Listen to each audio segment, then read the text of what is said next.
Znači prvo, ne izlagati ga direktno suncu u najtoplijim dijelovima dana, izbjegavati duge šetnje za vrijeme najjačega sunca, šetnje svesti na najkraće moguće vrijeme i to rano prije podne i kasno popodne, kad zapravo je najmanje emitiranje sunčevog zraka.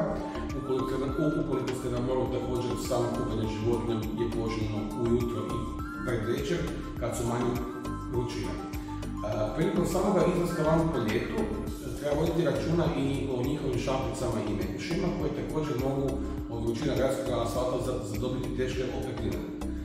Prilikom samoga izlaska van probajte spustiti dlanu na asfalt i držati ga nekoliko trenutaka da vidite da li će vas zapeći. To se događa i njihovim šapicama. Znači, te šapice također je uputno da se zaštite sa nekom kremicom koja bi ih mogla rasplaviti ili zaštitnom šlapicama.